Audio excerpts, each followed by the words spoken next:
The Australian cafe industry, worth some $6.6 billion, is the world's biggest outside of Europe. But the thriving sector is facing a perfect storm of skyrocketing inflation and interest rates weighing on consumer spending and forcing a wave of closures.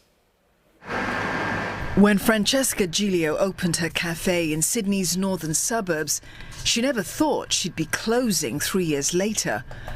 But the cost of serving up a sandwich and a cup of coffee has hit the roof across Australia's cafes, squeezing Giglio's profit margin and forcing the closure of her much-loved business.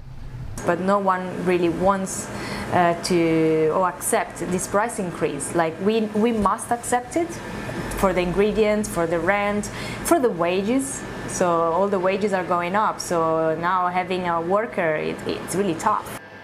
Ironically, the cafe made it through the COVID-19 pandemic. Giglio said the current cost of living crisis is worse. The result is lower profits and a shrinking pool of regular customers. And with them, business owners heading for the exit. Jack Hanna, a former world latte champion, closed his eatery in downtown Sydney last month, 2 years after opening to rave reviews. It was quite worrying because we just didn't know whether or not our week was going to be a good week or a week that was going backwards.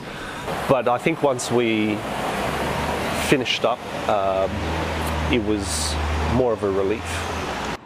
A nearby cafe owner who helped Hannah pack up said he plans to convert his business to a takeaway one to cut costs.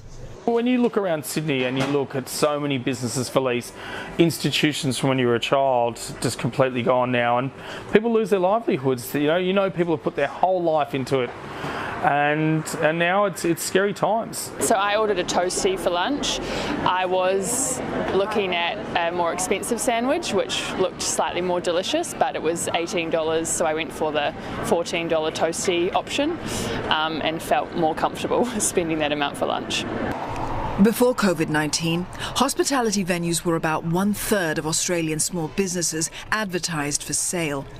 Selling agents say the percentage is now closer to half, with asking prices being discounted by up to 50% of historic market values.